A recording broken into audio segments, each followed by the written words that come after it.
You are looking live at London, where the Trooping the Colour is underway. Kate Middleton is making her first public appearance since announcing her cancer diagnosis in March. Joining us now is royal expert Neil Sean. Neil, you are the perfect person to have on today. So tell us what we can expect from Princess Kate. Will it be a carriage ride and a balcony, or just a balcony shot? What do you expect to see? Morning, Rachel, from London. Lovely to see you, by the way. Now, let me tell you, I've just literally come back from Trooping the Colour. I'm going back for the flyover after this. What you're actually witnessing right now is a true historical royal moment. It is a moment in royal history because, like the Platinum Jubilee, like the coronation, this will be a pivotal moment, simply because at the start of this year, things were looking very rocky for the Princess of Wales. What we've seen this morning is beautiful pictures of her arriving alongside her husband, His Royal Highness, the Prince of Wales, Prince William, their 3 children. Everything looks picture perfect. And really, I don't know whether you feel this, Rachel, but it gives you a lot of inspiration looking at someone like that, because it's heroic effort, isn't it, to get the slap on, you know, the hair, the makeup, the dress. If you're not feeling 100%, you know, you think, oh, well, but the world is looking at you, and she looks fabulous. I was just going to say, she looks amazing. I thought of My Fair Lady. I mean, she just looks amazing, and that must give a lot of hope to people. How important was it for the royal family to have her? I understand that the King Charles came, talked to her. By the way, the bond between them, I want you to talk about that as well, between her and the King, with them both going through this diagnosis. But apparently, he's the one who encouraged her. Why was that so important for the royal family to have these images and to reassure the people? I think it's pivotal in many respects because Kate, you know, Catherine, should I say, is the star of the royal crown. There's no two ways about it. You know, she's literally turned the internet upside down by literally doing nothing in 6 months. And I think also there was a massive backlash, Rachel, because there were some weird conspiracy theories going around, all that sort of stuff. But His Majesty the King, you know, let me tell you, has done a lot of the groundwork for this return. He has undertaken, when he's not felt his best, a lot of duties simply to distract away from the fact that you don't want 2 people out of the main spotlight in the royal household, giving her the time to recuperate. Now, I can tell you this, that, you know, they're in contact every day. Camilla has been a huge support, but let's not rule out her mother also, Carol. You know, done a lot of sterling work behind the scenes. And anybody who's going through this, it's about the close-knit, the unity around you that gives you the confidence to come out. This morning, I've been told already that Catherine had a few wobbly moments, you know, naturally of fear, you know. I mean, you are, it may seem nothing, but the world is looking at you and you have to try and deliver. Apparently she didn't want to get emotional. We may see that though when we get to the you know, the balcony appearance. Who knows? A Brit emotional? I don't know.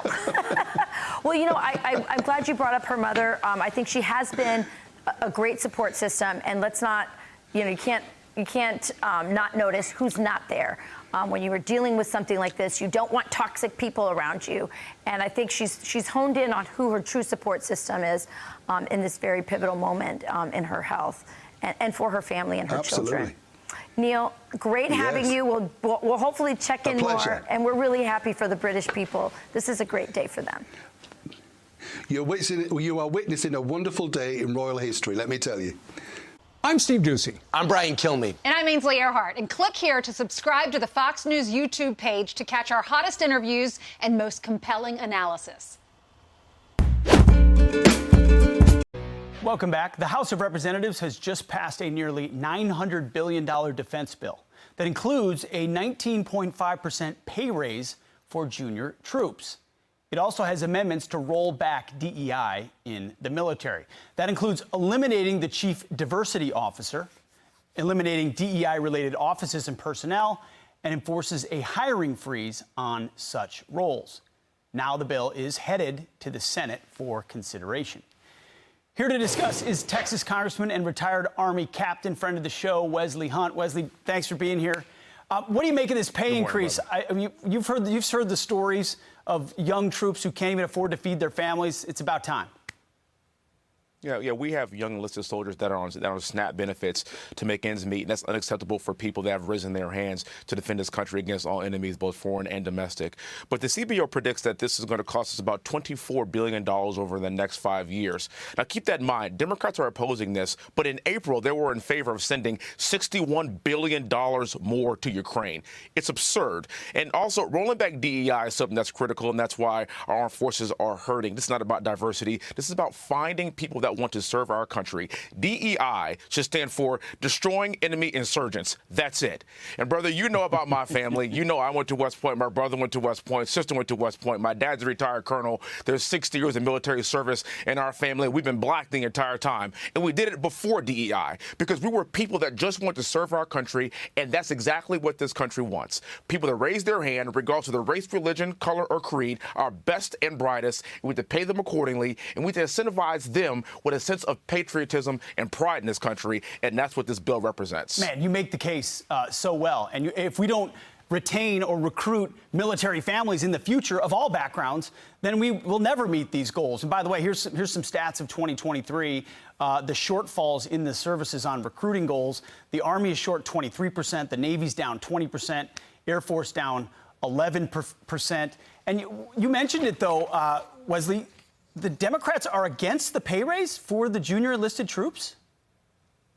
I actually can't believe it. And you're sitting there talking about, recruiting numbers. We need to pay these people more because that's going to help us with recruiting. But aside from the fact that this administration is more focused on pronouns and gender studies than actually focused on war fighting, that's why we're seeing this decline in recruiting. So paying our soldiers more, recruiting the right people, and how do we tell people, again, that patriotism is good, our country is good, serving our nation is good? Getting back to that is I think, a paramount role that we should play moving forward. It's such a great case. And when I hear people say, in uniform, our diversity is our strength, I know guys like you and I look at them and cross-eyed and say, no. Check yourself. It's our unity that is our strength. Last word to you. Our unity is our strength, yes. No doubt. It sure is. Wesley, we love having you. Thank you for your service and for supporting this bill. Important stuff. I'm Steve Ducey. I'm Brian Kilmeade. And I'm Ainsley Earhart. And click here to subscribe to the Fox News YouTube page to catch our hottest interviews and most compelling analysis. That catastrophic flooding in Florida, millions of Americans waking up still under a flood watch. ABC's Faith Abube joins us live in Miami, where some areas saw more than 2 feet of rain. Faith, good morning to you. Yeah, good morning to you, Janae. There's a break from the heavy downpours this morning, but you can see behind me this road still flooded. There's a vehicle in the distance that's been abandoned. A lot of this area was impassable just last night, but right now it looks like the water is receding. However, this is not yet over. This morning, Florida residents dealing with the aftermath of those devastating rain-soaking storms, with millions still under flood watch and several South Florida counties under a state of emergency. Officials in Miami-Dade County deploying trucks to rescue citizens. The water rendering roads impassable, cars abandoned. Our Victor Oquendo was on the ground, seeing the impact up close. Oh, wow. Look how much water is still inside his house. So a lot of things got damaged. This is me trying to save what I can. This driver plowing through the flooded streets of a South Tampa neighborhood. People seen here wading through the water, with others trying to drive through the flooding. It's not going down that much.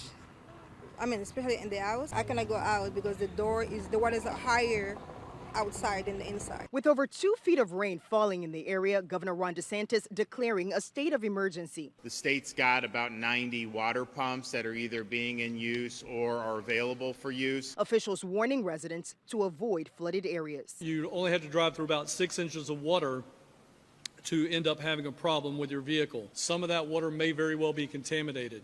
So please do not walk through it. Do not allow your children to play in it. And with the flood watch that was supposed to expire last night has now been extended through tonight, homeowners here are wary and they're ready to start assessing the damage. Just incredible what that community is going through. Faith, thank you so much. Let's get more on the forecast now from Samara Theodore. Samara, good morning to you. Is there a break in sight? Good morning. Well, yes, there is. We're almost there, but there's still more rain to come. This was a significant event. In fact, there's only a 4% chance of a rain event happening like this in any given year for Miami and Fort Lauderdale. And it's there where they saw 20 inches plus in that region, Collier County, just over 25 inches. All of this due to this area of high pressure pumping in that. Hello and welcome to your election headlines. I'm Rita Chakrabarti.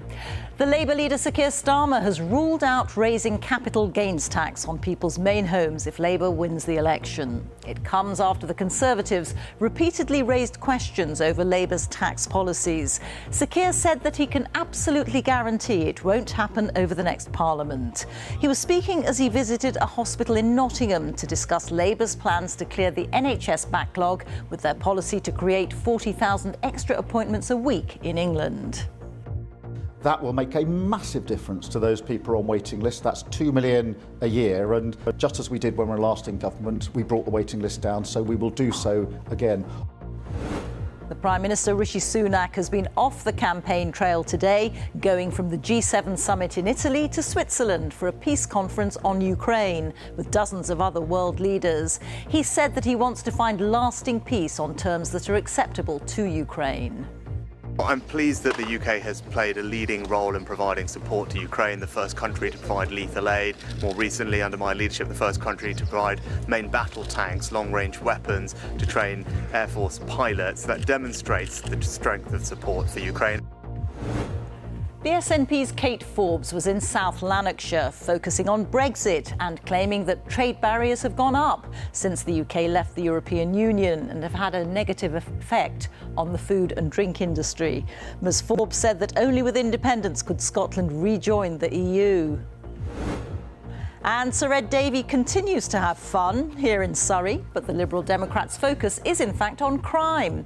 They want to scrap elected police and crime commissioners to release what they say will be an extra £170 million for frontline policing, including solving what they call a car theft epidemic in the UK, after their own analysis showed that 74% of car thefts have gone unsolved since the last general election. Well, we're just over halfway through this election campaign now. Remember, you need to register to vote by Tuesday, and it only takes about 5 minutes online. Those are your election headlines on Saturday, the 15th of June.